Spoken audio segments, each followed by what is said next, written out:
Hi guys, welcome back again. Today we are going to be checking out top 25 places to visit in British Isles, and this is from Ryan Shrilel channel. Please make sure you check him out. But if you're new here, please make sure you like, subscribe to the channel. The links to their channel will be down below, and let's get right into today's reaction. What's up guys, my name is Ryan and I spent the last several years exploring the British Isles, and I want to share with you my favorite places. So here's my British Isles top 25.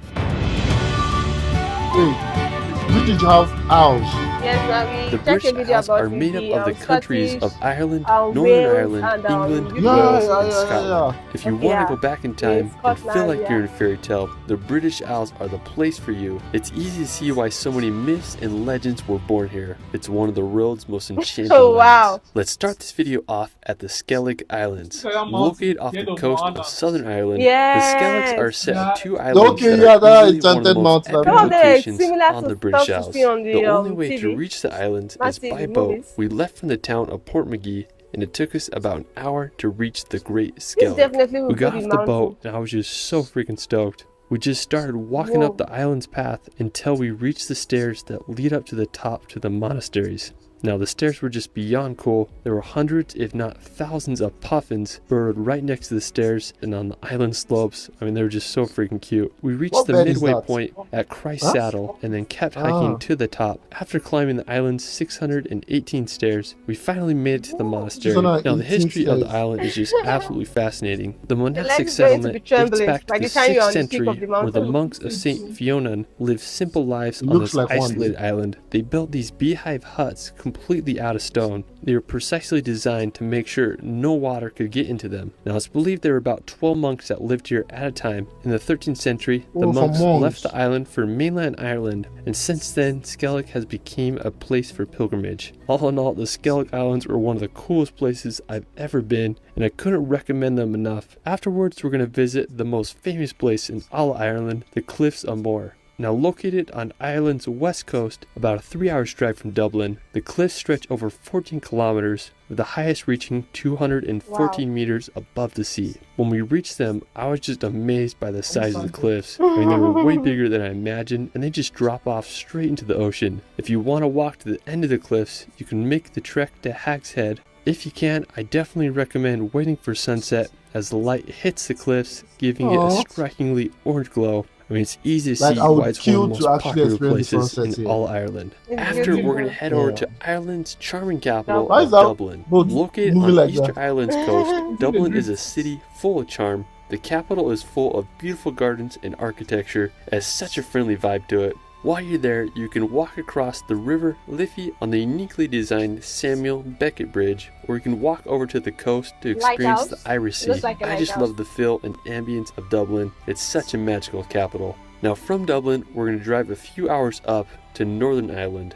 Now, Northern Ireland is interesting because it's part of the UK. Back in 1921, Ireland was split into North and Southern Ireland. One of my favorite places in Northern Ireland is Giant's Causeway. Giant's Causeway is one of the most recognizable places in all of Ireland. It's famous for its jagged cliffs and over 40,000 basalt columns. They are these perfect hexagons that cover the coast. According to legend, the causeway was built by an Irish giant so he could cross the northern sea. When I was there, we started by hiking above the cliffs and then made our way down to the causeway. I was just amazed by the bizarre rock formations. I had such a fun time walking on them. It's wild to think they were made by nature.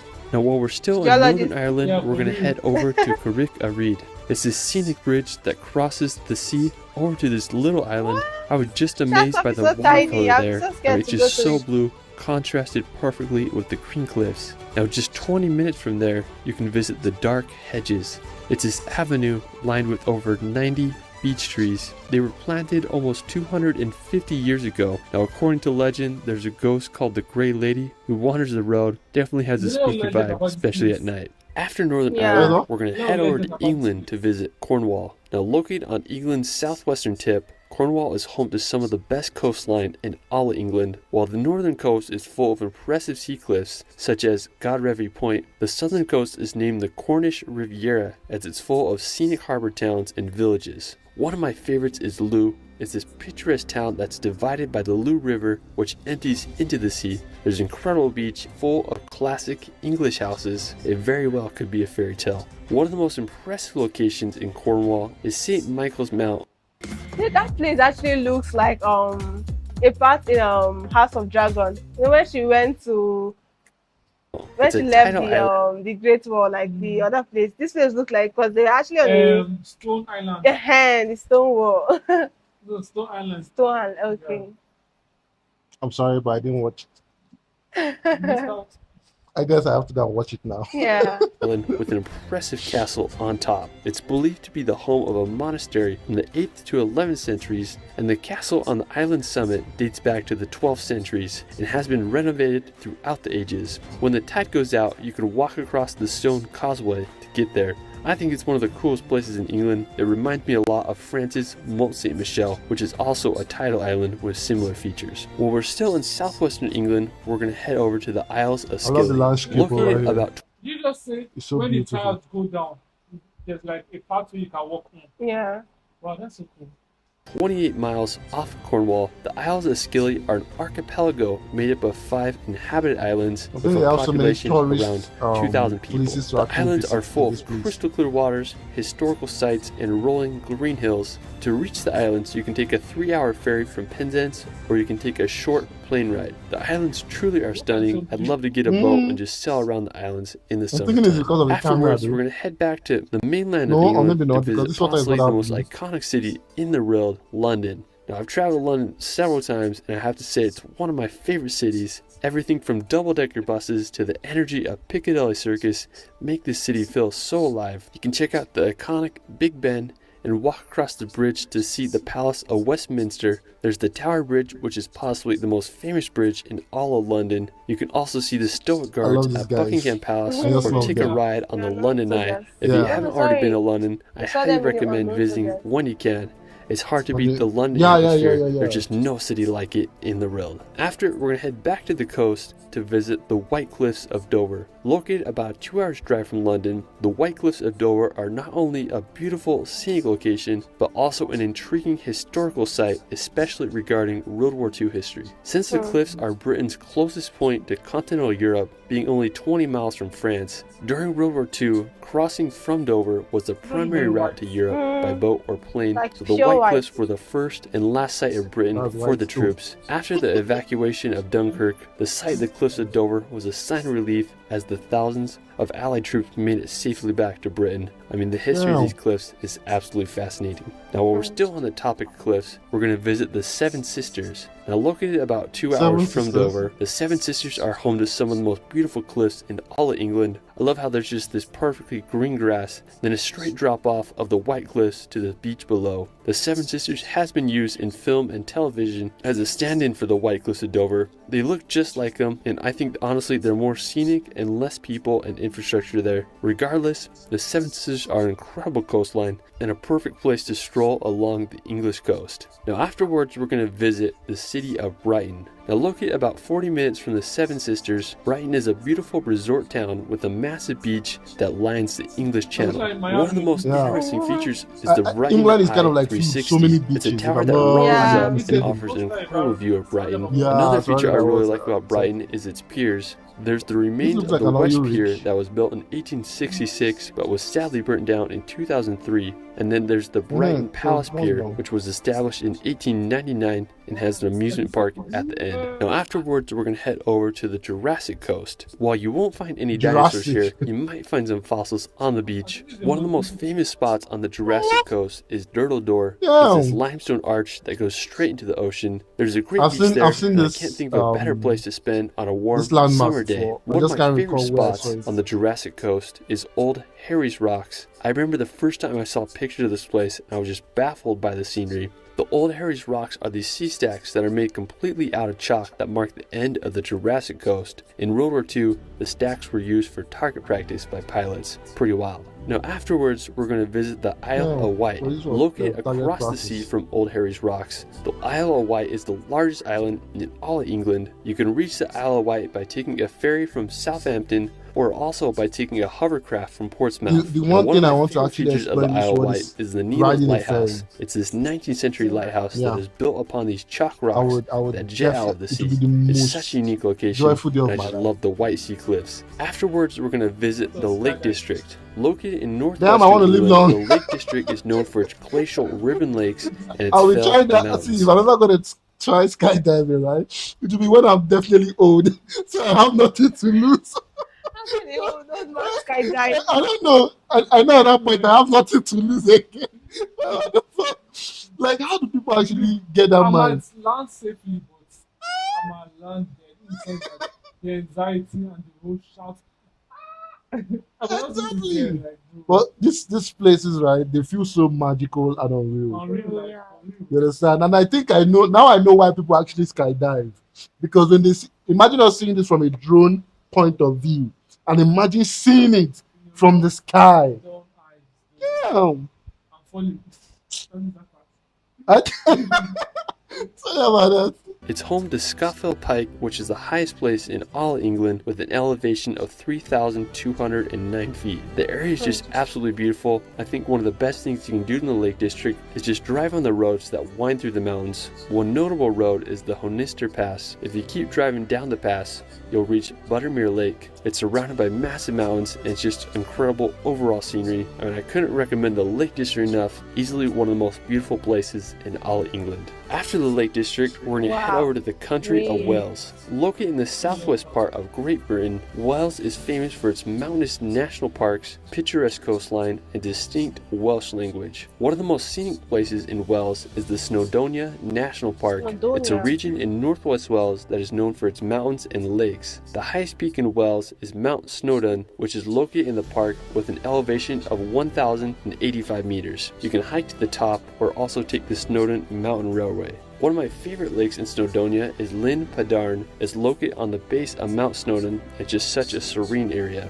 Now, if you want to explore some of Wales' coastline, the Llyn Peninsula offers some scenic locations. I really like the area around the ERIK mountain. It's a beautiful coast, coupled with green farmland, and has a backdrop of impressive peaks. Afterwards, we're going to head up to Scotland to visit Edinburgh. If you want to go back in time, Edinburgh is a must. When I started traveling, this was one of the first cities I ever visited. It's a medieval old town with intricate neoclassical buildings and cobblestone streets. The iconic Edinburgh Castle overlooks the city. It's one of the oldest fortified places in all of Europe. Now, while we're still in Edinburgh, we're going to head over to Arthur's Seat. Arthur's Seat is located on Holyrood Park, and it's a short walk from Edinburgh Centre. Arthur's Seat is an extinct volcano with an elevation of 823 feet. When I was there, I wanted to get as high as I could so I could see all Edinburgh. I made the hike up and reached the top. It was so windy up there, I just couldn't believe it. After I hiked to the top, I just had a good time hiking around Holyrood Park and enjoying the views of one of the British Isles' most iconic cities. Another stunning nearby place in Scotland is Dunnottar Castle. It's located about 2 hours drive from Edinburgh. This medieval fortress is full of history. It's where the Scottish crown jewels were hidden during the 17th century. Today, only the ruins tell the castle's past. The cliffs that surround the fortress make it so dramatic. Now, just an hour's north from Dunnottar Castle is the Rattray Head Lighthouse.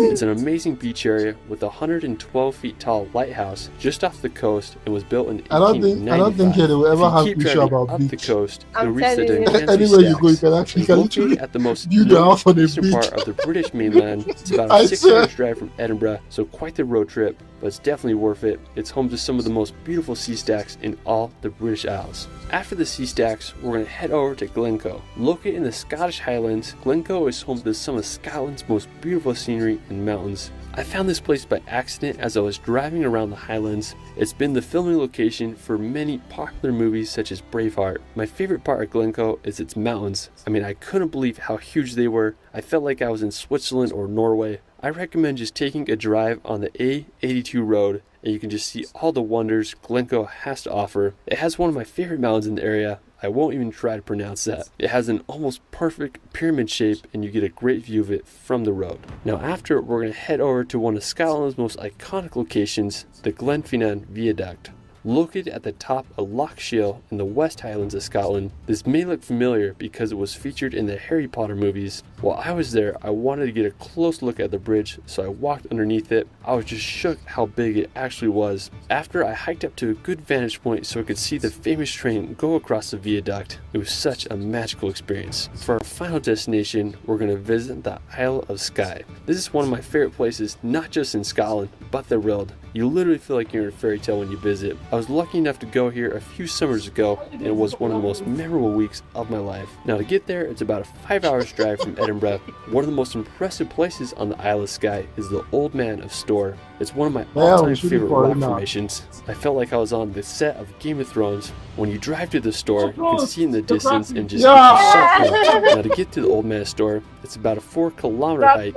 You'll walk through some conservation gates and you'll reach the infamous rock pinnacles. I went for sunrise and sunset, and both occasions were breathtaking. So the legend of the Old Man Store is supposedly a giant lived here but there's so much places to see. And when he was buried, his thumb was left sticking out of the ground, creating the mystical rock formation. Just a few minutes away from the Old Man Store, there's a breathtaking waterfall called Wight Falls that cascades down into the ocean. There's a nice viewpoint where you can look at the waterfall. One of the most famous sea cliffs is Kilt Rock, which are right next to Wight Falls. If you do want to go on a beautiful hike, I recommend visiting the Cornwall. It's one of the most beautiful areas in the Isle of Skye. You feel like you're walking on a giant golf course. I found this insane vantage point to get a good panoramic view of the area. I just love this place so much. Well, that is it for my British Isles top 25. Let me know where your favorite place is in the comments below. I also have a second channel where I make hour-long relaxation films to bring some peace. It's actually pouring so bad here. Yeah. Like it's raining heavily. And I hope you guys can see hear us.